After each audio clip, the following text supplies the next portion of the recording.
Now, if you're watching this, then I actually decided to put it up, to upload this. Not really sure where it's going to go. Not really sure where I'm going to be with it as I adjust the camera. But I kind of wanted to cover the week that was for me, and doing quick reviews of what I've seen as far as in the world of wrestling and just other stuff. Just going to try it out.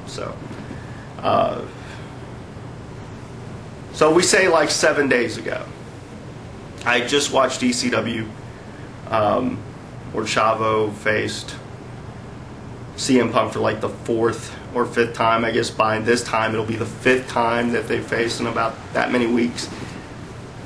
But let me start with Ring of Honor. I actually got the pay-per-view. Funny story. I had shows pretty much both days of the replay, Friday and Saturday. And I purchased it twice because I could not record it either time. And finally Sunday I got to not only record it, but I got to watch it, and I watched it a few times. And some of the stuff that stuck out in my opinion of that pay-per-view, I like Larry Sweeney. I like what he does on the mic. I like the idea of Chris Hero not wrestling because he's not getting paid enough, but then he decided to wrestle Danielson. I thought that was kind of odd.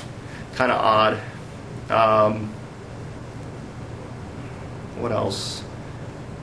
I thought Morishima, McGuinness, the title match, I thought they had a good build-up for it, but it just really didn't deliver. I have redundant moves, especially when a lariat is your finisher, but you're hitting about 40 lariats is what it seemed like, and where every other word was the word lariat. Lariat this, lariat that. Oh, big lariat. Oh, the jawbreaker. I mean, too many lariats, too many of the same move. I don't know. It just kind of took away from the match. And not taking away from the guys, I just don't think the match served the purpose. You know, there was such a build for it. The Age of the Fall, I'm kind of interested in seeing what Tyler Black and Jacobs can do against the Briscoes. I'm interested to see. I'd like to see more of what Ring of Honor Video Wire's kind of shown. But not having them in the same building, it's kind of weak. And then having we taped an earlier segment and we're going to a different place, it's still kind of weak. There's simple storyline aspects that they could have done that could have gotten everyone involved in the pay-per-view to the utmost, and they chose not to do it. But it's minor. I'm trying to think of anything else. No, that was about it as far as memorable for me. Again, the selling is always something. I did like Aries Strong. I thought that was a very good match.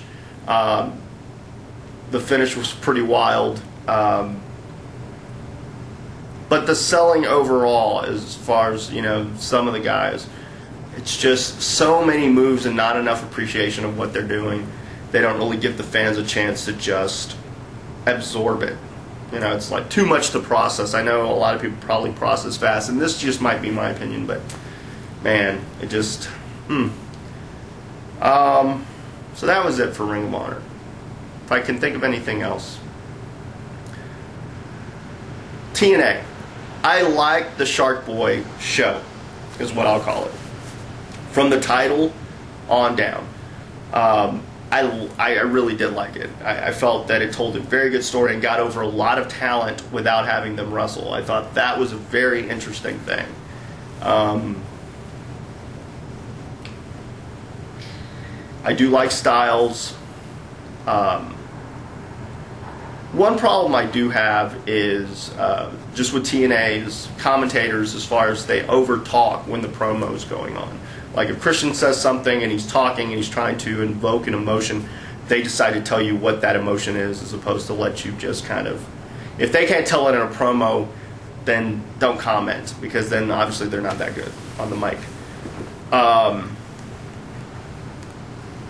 Aside from that, the Joe thing, I think you do it a little more real.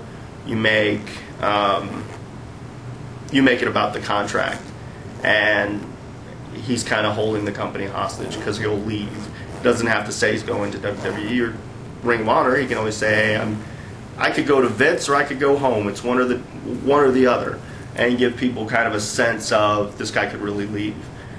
The Global Impact was great. I think they could do more pay-per-views like that, pay-per-view style, as far as making it a more realistic thing and giving everyone kind of the sense that there's some realism into it. And it would help if, you know, you could kind of blend in the storylines to where it was more of a realistic thing, and there would be something special. I thought the Global Impact was a very decent impact from a show aspect. WWE, like I said it earlier, CM Punk and Guerrero facing each other 5 times in consecutive weeks kind of kills and doesn't leave chance for a big fight feel. You know, there's so many things Punk could have done prior to the Rumble match, and the fact that they're not even going to have it on the Rumble is kind of interesting. Big stun aside from Jeff Hardy and Orton, I like what the build-up is. I like the involvement of Matt. I like Orton. I think they're going to pull off a really good match. This is Jeff's chance if he can deliver with Randy, who's a very competent person to have in the ring and someone that can bring something to the table. I think the guys have potential to do something special. Much like Edge and Ray, I think, are going to do something pretty interesting. I'm very intrigued by the MVP Flair match, and I have ideas for how I think Flair should go out, but I'll cover them as WrestleMania rolls around. The Rumble itself is going to be what we all anticipate it to be. Hopefully it's going to live up to the hype and live up to past glory. I